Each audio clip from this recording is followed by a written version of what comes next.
Good morning sir. Good morning, good morning. Sir, ये संविधान हत्या दिवस क्या है? सर, पर आपने तो कहा था कि कॉन्स्टिट्यूशन सुप्रीम है, तो उसकी हत्या कौन कर सकता है? लगता है सर से कोई स्पेलिंग मिस्टेक हो गई है। मिस्टेक मुझसे नहीं, 1975 में इस देश को चलाने वालों से हुई है, जिसकी सोच में डेमोक्रेसी के लिए जरा भी रिस्पेक्ट नहीं थी। बच्चों, भारत को आज विश्व में मदर ऑफ डेमोक्रेसी कहा जाता है। हजारों वर्षों से हमारी परंपरा लोक शक्ति की तरह है। और अरे हाँ विशाल, अंदर से मेरा लैपटॉप लेके आ। तो बच्चों, 1947 में हम आजाद हुए, फिर डॉक्टर भीमराव अंबेडकर जी ने हमें हमारा संविधान दिया। पर सर, संविधान की हत्या कैसे हुई? तुम्हें बहुत जल्दी है, रुको जरा, सब्र करो। लगता है तुम लोगों को अच्छी तरह समझाने के लिए मुझे जरा पीछे जाना पड़ेगा। अरे बैठो बैठो बैठो बैठो। अरे वाह, ये लो, लैपटॉप भी आ गया। देखो बच्चों, 1971 में प्रधानमंत्री इंदिरा गांधी थी। उन्होंने चुनाव प्रचार के दरमियान अपने चुनाव क्षेत्र रायबरेली में अपने फायदे के लिए सरकारी मशीनरी का गलत इस्तेमाल किया, और वो अदालत में साबित भी हुआ। और 12 जून 1975 को इलाहाबाद हाई कोर्ट ने प्रधानमंत्री इंदिरा गांधी को दोषी करार दिया। ओह, तो उन्हें सजा मिली क्या? मिली ना। कोर्ट ने 6 साल के लिए उनके चुनाव लड़ने पर रोक लगा दी। तो फिर वो पीएम नहीं रही? अरे श्रीमती गांधी अपनी सत्ता कभी छोड़ना ही नहीं चाहती थी, तो देश भर में उनके खिलाफ आंदोलन उठे। और 50 साल पहले ठीक आज ही के दिन, यानी 25 जून 1975 को दिल्ली के रामलीला मैदान में भारत रत्न जयप्रकाश नारायण ने एक ऐतिहासिक रैली की, जहां अपने राष्ट्र कवि रामधारी सिंह दिनकर की पंक्तियां खूब गूंजी।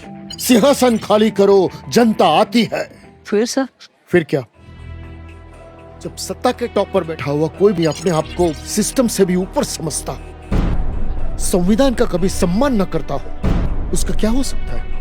उसी दिन इंदिरा गांधी ने अपनी सत्ता बचाने के लिए एक खतरनाक कदम उठाया, जिसने पवित्र संविधान के मूल्यों की हत्या कर दी। संविधान के आर्टिकल 352 का दुरुपयोग करके देश में आपातकाल लगा दिया।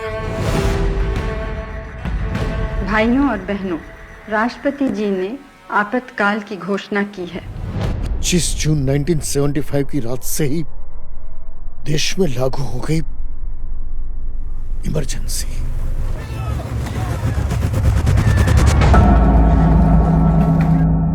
इमरजेंसी में क्या हुआ था सर?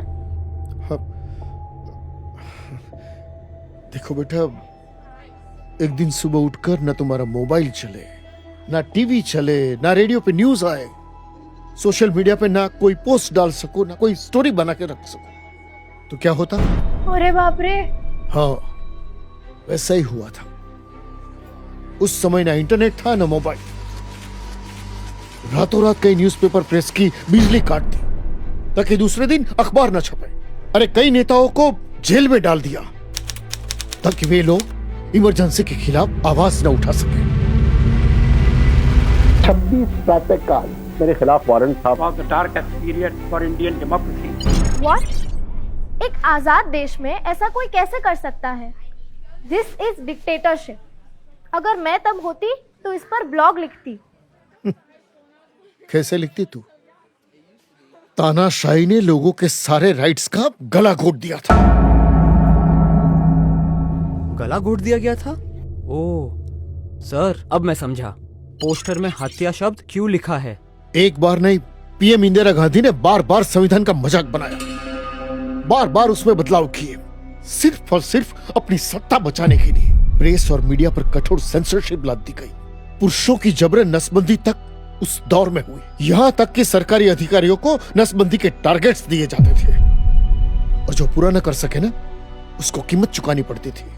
यकीन नहीं होता हमारे देश को इतने बुरे दौर से गुजरना पड़ा। ये तो सच में डार्केस्ट पीरियड था सर। इतना ही नहीं, इंदिरा गांधी सरकार ने बड़े स्तर पर डिमोलिशन अभियान चलाया।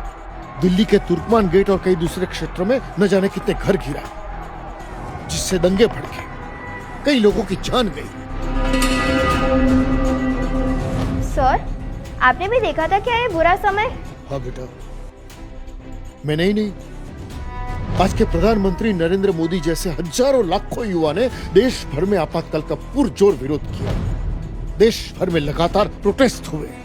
लोग आर्टिकल्स लिखते थे, छिपकर छापते थे, कार्टून्स बनाते थे, पर्चियां बांटते थे, और जो लोग जेल में बंद थे ना, उनके परिवार को मदद भी करते थे। सर, इस टॉर्चर का आखिर एंड कब हुआ? बेटा, एक दो नहीं, पूरे 21 महीने देश ने ये कालाकाल झेला। और फाइनली जनवरी 1977 में जब लोकसभा के चुनाव हुए तो एज एक्सपेक्टेड जनता ने अपना फैसला सुनाया। इंदिरा गांधी अपने गढ़ रायबरेली से पूरी तरह से हार गई। 21 मार्च 1977 को आपातकाल रद्द हुआ। मोरारजी देसाई प्रधानमंत्री बने। आपातकाल पर जांच बैठी। संविधान के कई सारे बदलाव को अंडू कर दिया। छी, धिक्कार है सर, हमारे देश में इतना कुछ हुआ और हमें पता तक नहीं है। इसलिए तो प्रधानमंत्री नरेंद्र मोदी ने 25 जून को संविधान हत्या दिवस के रूप में घोषित किया है। समझे? तो बच्चों, ये तुम्हारी जिम्मेदारी है कि संविधान के वैल्यूज बने रहे। बच्चों, एक जिम्मेदार नागरिक होने के नाते हम सबका कर्तव्य बनता है कि संविधान के बताए मार्ग पर हम सब चलें और भारत को विकसित देश बनाएं। खूब पढ़ो, खूब आगे बढ़ो। हमारा संविधान हमारे वर्तमान और हमारे भविष्य का मार्गदर्शक है। आज देश में संविधान सर्वोपरि है। आज भारत मदर ऑफ डेमोक्रेसी भी है और लार्जेस्ट डेमोक्रेसी भी। जय हिंद।